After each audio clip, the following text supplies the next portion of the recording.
Today's new media seat, we have Monica Page, who is the White House correspondent for Turning Point USA's news organization, on the front lines. Monica, thank you for being here.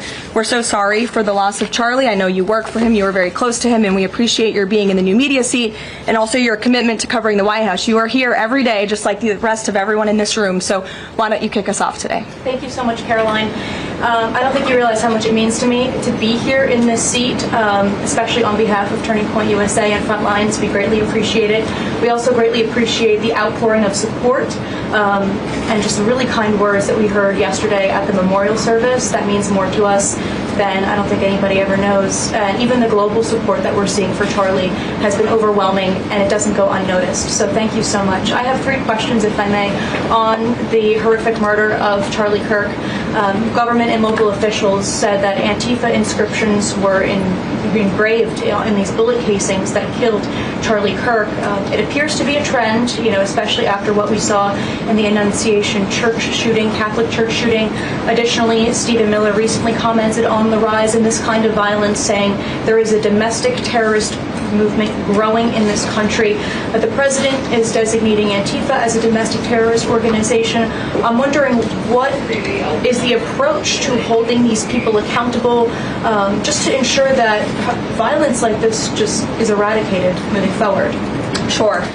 Well, Antifa is going to be designated a domestic terrorist organization. The president intends to sign that executive order very soon as it's drafted, as soon as today, later this afternoon.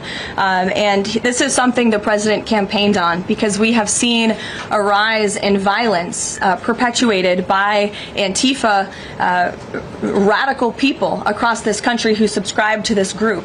And unfortunately, it's gone widely uncovered by many in the legacy media. It also went completely ignored by the previous administration. Not anymore. Not only, as you mentioned, were the bullet casings subscribed with Antifa mottos, if you will, in the heinous assassination of Charlie, but there have also been more examples than I could read off for you here in this briefing room today of violence from Antifa. I will just read a few. In July 2025, several members of an Antifa cell ambushed and opened fire on officers at an ICE facility in Alvarado, Texas, shooting one officer in the neck.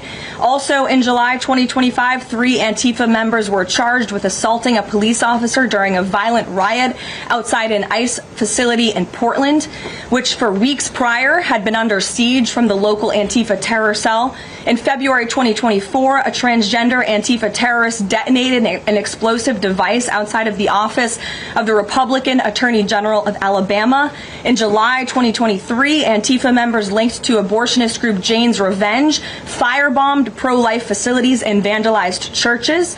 In January 2022, a suspected Antifa member was arrested for bringing a pipe bomb to a pro-Trump event. In January 2021, an Antifa supporter threatened to shoot police officers and Trump supporters outside of the Florida State Capitol building. Again, I could continue to list many more examples for those in the room who don't believe this is a serious threat to American safety and our national security, but this administration knows that it is. That's why the president will be signing this order. And we will also be, most importantly, looking at who is funding Antifa and who is funding these other violent left-wing groups that we've seen perpetuate so much crime and mayhem across our country. Thank you. And Charlie Kirk died exercising his First Amendment right, willingly debating, conversing with everybody and anybody. That was what he did. So what message does this White House have now to all Americans who feel like they are too afraid to express their beliefs, their values, their morals in the wake of such horrific violence? I think the president has answered this, and I will leave it to his response, Monica, where he so beautifully said, we have to keep fighting. We have to keep speaking up. We have to keep speaking our mind. I know that's what Charlie would want us to do, and we have a right to free speech in this country. The president supports it. It is protected by our beautiful Constitution, and Americans should not cower in fear. They should rise up in courage to continue speaking the truth. And to end on a lighter note, Caroline, sure. I'd love to know what your favorite memory of Charlie is. Sure.